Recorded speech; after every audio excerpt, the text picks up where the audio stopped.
Las Germanías, señores, y no estamos hablando de germanos, sino de unas revueltas que se produjeron en la península ibérica, en el Levante peninsular, a principios del siglo XVI, en los comienzos del reinado de Carlos I, el famoso Carlos I de España y V de Alemania, ¿no? Rey y emperador.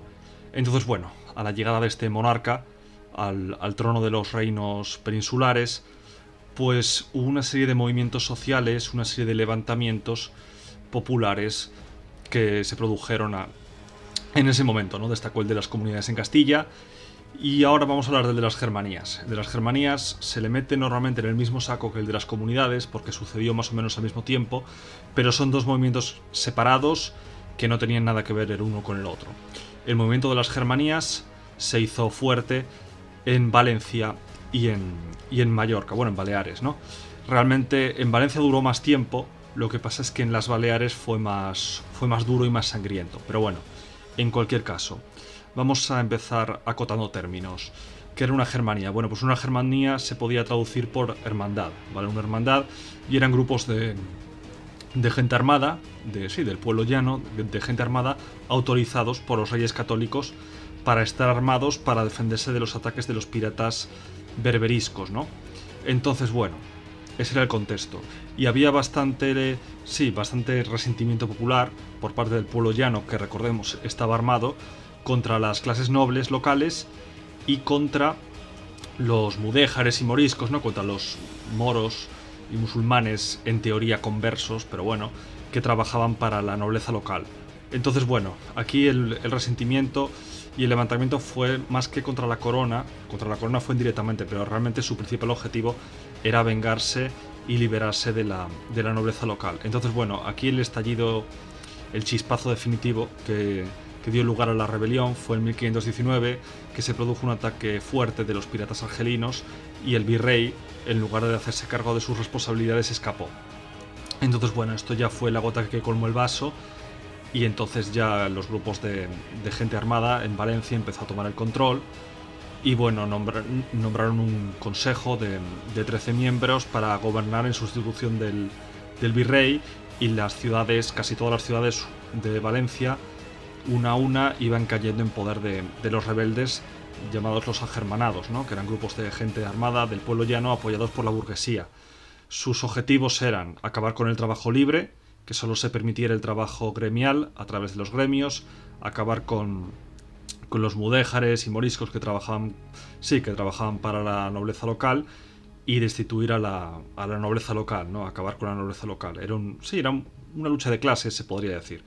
Entonces, bueno, empezaron a apoderarse de varias plazas en Valencia, luego hablaremos de Mallorca, y bueno, pues se fueron acercando hacia Gandía, que era uno de los últimos núcleos de resistencia, donde estaba el virrey. El virrey, rehaciendo sus fuerzas, tenía un ejército de unos 2.000 hombres, de un poco más de 2.000 hombres.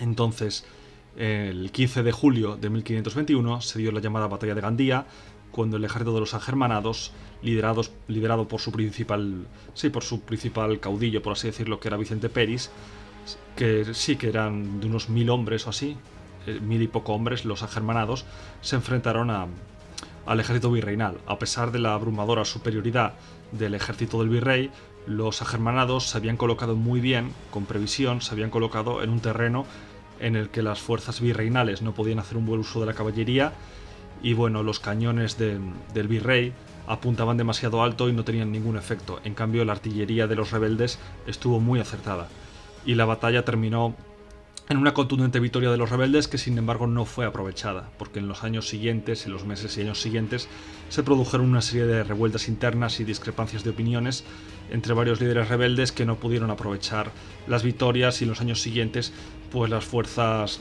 virreinales se fueron reagrupando y reconquistando uno a una las plazas rebeldes de Valencia, hasta que solo quedaban Alcira y Játiva. Entonces Vicente Peris lideró personalmente una arriesgada expedición de infiltración en Valencia para tomarla desde dentro, pero fue capturado, fue descubierto y arrestado. Entonces, bueno, a partir de ahí la rebelión empezó a ir de mal en peor en Valencia. Surgió un segundo líder de los agermanados, un personaje un tanto intrigante, que no quedaba claro quién era, que le llamaban el Encubierto. Se hacía pasar por el infante Don Juan, el hijo fallecido de los Reyes Católicos, tenía un parecido con él, pero era un impostor. Su verdadera identidad del encubierto no queda claro. Por eso lo llaman el encubierto, claro. Y fue asesinado. El encubierto fue asesinado por dos subordinados que querían cobrar su recompensa. Entonces, bueno, ahí la rebelión fue quedando bastante descabezada y en los años siguientes fue siendo reducida, aunque sí, no se puede decir que quedó extinguida del todo en Valencia hasta 1528. 1528, cuando la nueva virreina Germana de Foix dio el perdón general. Esto fue en 1528. Entonces, hasta 1528 no fue oficialmente disuelta la rebelión de las Germanías. En Valencia dejó un saldo de unas 800 sentencias de muerte y más de 12.000 muertos. Aunque bueno, esto ha sido también objeto de debate, estas cifras, entre los historiadores. No son cifras pacíficas, son las que he encontrado, pero me consta que no son cifras pacíficas y son discutidas. En Mallorca el movimiento fue más breve, de hecho tuvo lugar entre los años 1520 y 1523, fue mucho más breve, pero mucho más violento. Y las matanzas de nobles locales y de personajes distinguidos fueron bastante notorias por parte de los agermanados de Mallorca, que fueron mucho más radicales y violentos que los de Valencia. Conquistaron toda la isla menos Alcudia.